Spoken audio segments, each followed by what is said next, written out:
नमस्कार दोस्तों, छात्रों एवं बालकों। आज मैं राजेंद्र कुमार फिर आपके सामने खड़ा हूँ और फिर वही लक्ष्य के साथ। लक्ष्य यही है कि हम लोग स्पोकन सीख रहे हैं। तो यदि हम स्पोकन सीख रहे हैं तो इस यात्रा को बंद क्यों करें? यात्रा को जारी रखें और यात्रा को तब तक जारी रखेंगे जब तक हम लोग की मंजिल न मिल जाए। मंजिल क्या है, मंजिल किसका क्या है, तब तक हम सभी लोग को अपना अपना करना होगा। कि कोई बीच में छोड़ना चाहता है या कोई बिल्कुल अच्छे से सीख लेना चाहता है या कोई अधूरा रखना चाहता है। I can't tell anything about it. तो आज हम लोग स्पोकन इंग्लिश में एक वीडियो में कुछ नए पैटर्न के बारे में सीखने जा रहे हैं। तो आइए, सबसे पहले जिस पैटर्न की हम लोग चर्चा कर रहे हैं वो है हाउ टू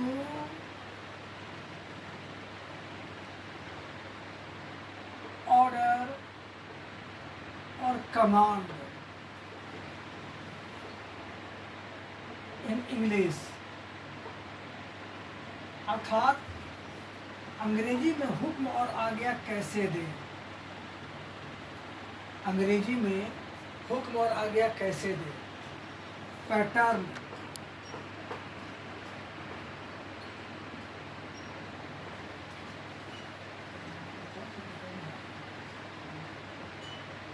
नंबर 1, पहला वर्ब 1 प्लस फुल पॉइंट। दूसरा है V1 plus object plus full point. तीसरा का पैटर्न है V1 plus object plus other words plus full point. How to order and command in English. अर्थात अंग्रेजी में हुक्म और आज्ञा कैसे दें। अंग्रेजी में हुक्म और आज्ञा देने वाले वाक्यों को सीखने से पहले सबसे पहले जाने कुछ वाक्य के बारे में। हमारे अंग्रेजी भाषा में एक चैप्टर है, उस चैप्टर का नाम है द सेंटेंस। सेंटेंस के हालांकि कई प्रकार हैं। सेंटेंस के कई प्रकार हैं। उन्हीं प्रकारों में एक प्रकार है the imperative sentence. Imperative sentence का समान अर्थ होता है आज्ञा सूचक वाक्य। अब सवाल ये है कि आज्ञा सूचक वाक्य कहते किसे हैं। तो जिस वाक्य से हुक्म, आज्ञा, सलाह, सुझाव, निवेदन, प्रस्ताव, चाहत और निषेध का भाव का बोध हो उसे हम इम्परेटिव सेंटेंस करते हैं, अर्थात आज्ञा सूचक वाक्य कहते हैं। निषेध का मतलब होता है कि जब कोई व्यक्ति किसी व्यक्ति को काम करे से मना करे। तो the sentence that indicates order, command, advice, suggestion, wish and desire, proposal, request and prohibition is said to be the imperative sentence. इसकी पहचान है कि इम्परेटिव सेंटेंस के वाक्य की शुरुआत हमेशा V1 से होती है। V1 का मतलब है मुख्य क्रिया का पहला रूप, और मुख्य क्रिया का पहला रूप हमेशा अपना वास्तविक रूप में होता है, ओरिजिनल फॉर्म में रहता है। इसकी शुरुआत प्लीज और काइंडली जैसे शब्दों के साथ भी होती है। इसकी शुरुआत लेटर जैसे शब्दों के साथ भी होती है। इसकी शुरुआत लेट जैसे शब्द के साथ भी होती है और इसकी शुरुआत डोंट से भी होती है। तो जिस इम्परेटिव सेंटेंस का वाक्य की शुरुआत डोंट से होती है उसे हम नेगेटिव इम्परेटिव सेंटेंस कहते हैं। तो खैर हम लोग नेगेटिव के बाद में चर्चा करेंगे। पर हम लोग सीखे हुक्म आज्ञा कैसे देते हैं। तो हुक्म और आज्ञा देने वाला जो वाक्य होते हैं उनके 3 प्रकार होते हैं। कभी कभी हम लोग हुक्म जो आज्ञा देते हैं उसमें सिर्फ क्रिया का प्रयोग करते हैं, जैसे चले आओ, जाओ, बैठो, काम करो, पढ़ो, समझो। ठीक, इस तरह का वाक्य जो हम लोग बोले उसमें से क्या देखें, सिर्फ क्रिया है। दूसरा का पैटर्न है कि हम वाक्य को थोड़ा सा आगे बढ़ाएंगे। तो आगे बढ़ाएंगे तो करेंगे क्या, ऑब्जेक्ट को जोड़ेंगे। जैसे मेरे साथ पढ़ो, उसके साथ जाओ, पानी ले आओ, किताब पढ़ो, एक कलम दो, वहाँ जाओ, किताबें लिखो, कविताएं याद करो। तीसरा का पैटर्न है कि क्रिया तो बोलेंगे ही बोलेंगे, ऑब्जेक्ट के साथ अन्य शब्द भी जोड़ेंगे। जैसे आज मेरे साथ चलो, कल मेरे साथ खेलना, कमरे में एक साथ पढ़ो, खेत में अकेले काम करो। तो हुक्म और आज्ञा वाले जो वाक्य होते हैं हमारे सिचुएशन के अनुसार, ज़रूरत के अनुसार और चाहत और इच्छा के अनुसार हम लोग गढ़ते हैं। ठीक? तो जिस वाक्य से हुक्म और आज्ञा का बोध होता है उसमें सबसे पहले क्रिया को बोलेंगे, क्रिया का पहला रूप जो कि अपने आप में वास्तविक होता है, और अपने ज़रूरत और इच्छा और सिचुएशन के अनुसार वाक्य को बढ़ाते चलेंगे। तो वाक्य को बढ़ाते चलेंगे का मतलब क्या हुआ कि हम अपनी इच्छा अनुसार ऑब्जेक्ट को जोड़ेंगे तथा अन्य शब्द को जोड़ेंगे। जैसे पैटर्न नंबर 1 में कहा रखे गिवन प्लस फुल स्टॉप। बोलते समय फुल स्टॉप नहीं बोलेंगे, नहीं तो लोग हंस देंगे, लेकिन लिखित भाषा में फुल स्टॉप का प्रयोग जरूर करेंगे। जो सरका पैटर्न है given plus object plus full point, अर्थात वर्ब 1 के बाद हम ऑब्जेक्ट को जोड़ेंगे। तो सरका स्ट्रक्चर है कि given plus object plus other words plus full point. चलिए इस पर हम लोग कुछ वाक्य लिखते हैं। क्वेश्चनेयर,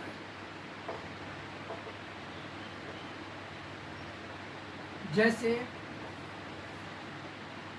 जाओ, गो, बैठो,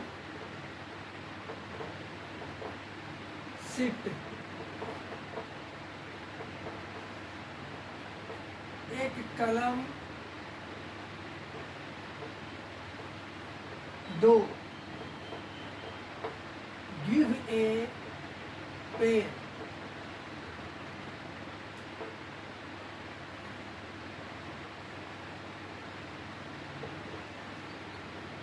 ताजा पानी लाओ,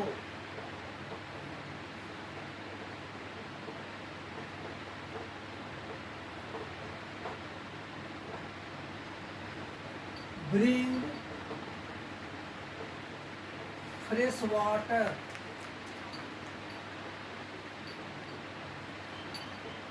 कमरे की सफाई करो,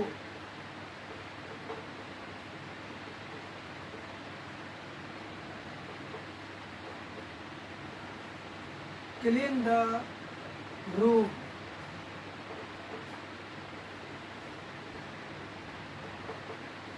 वहां बैठो,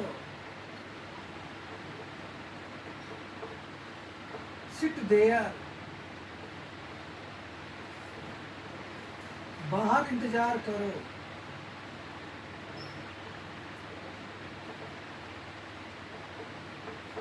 वेट आउटसाइड,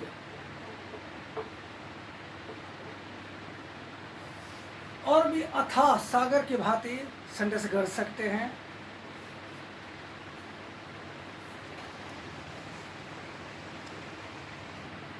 तो आगे थोड़ा सा और हम लोग बहुत सारे एग्जाम्पल लें, और वैसे ही एग्जाम्पल लेंगे हम लोग जो कि हम लोग आम दैनिक जीवन में प्रयोग करते हैं, किताबी भाषा नहीं। जैसे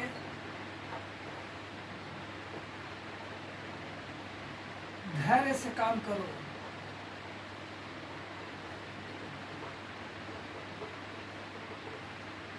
work with patience,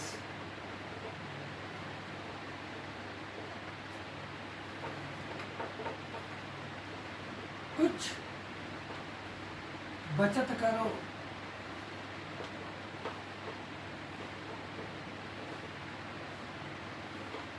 save something,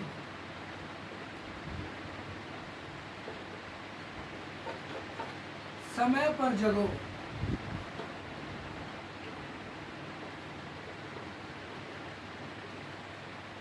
rise on time,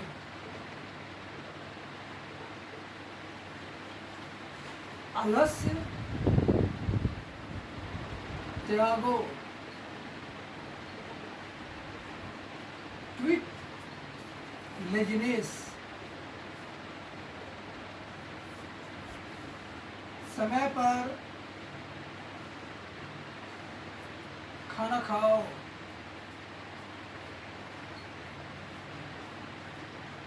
take food on time,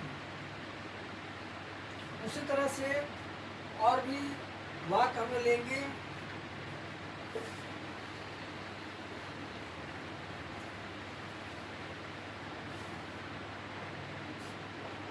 जैसे दान करो, डोनेट,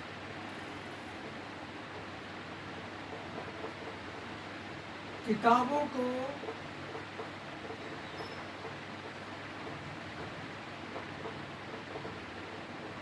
ठीक से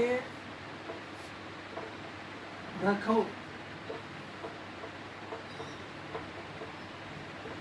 keep the books properly well,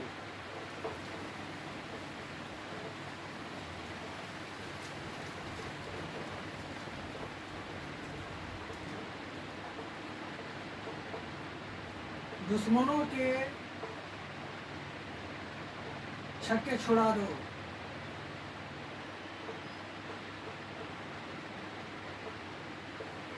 Harry the फॉइज, एक गाना गाओ,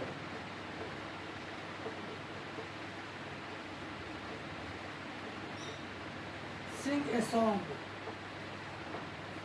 और भी कुछ वाक्य लेते हैं हम लोग।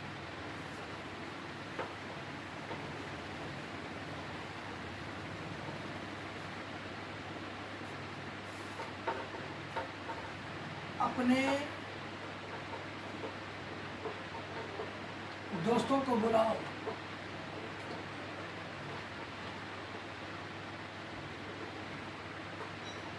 कॉल योर कंपेनियंस,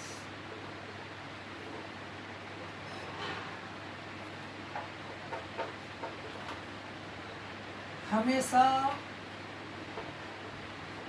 सच बोलो,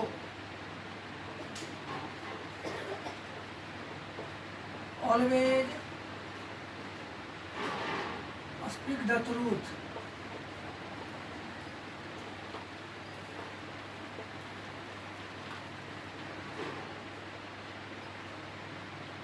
ईश्वर पर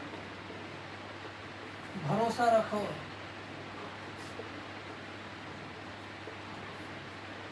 have faith on God,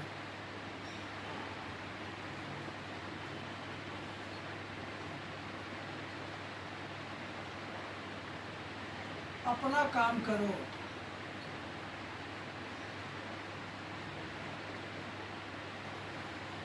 do your work.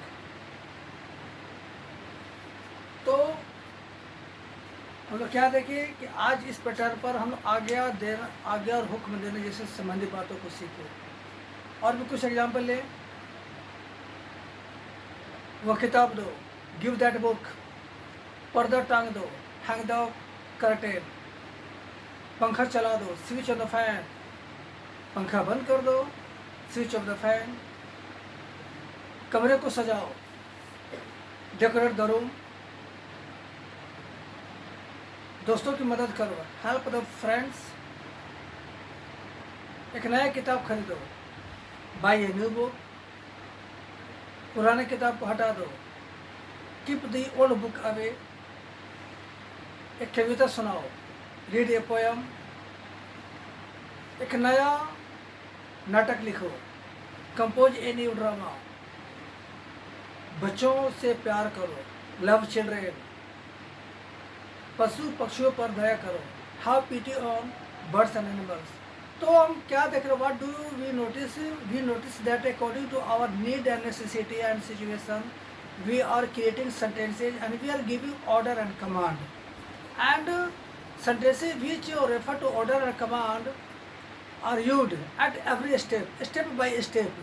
We can't avoid it in our practical life, in our common walk of life, when we are with our family members at home, or when we are with our companions or associates, or with officials anywhere. We give order. The sentence of order or command is widely used and spoken in our common walk of life. So learn it, use it, and make your life highly charming and blissful. In the next video, we shall study something new. Just wait. Okay.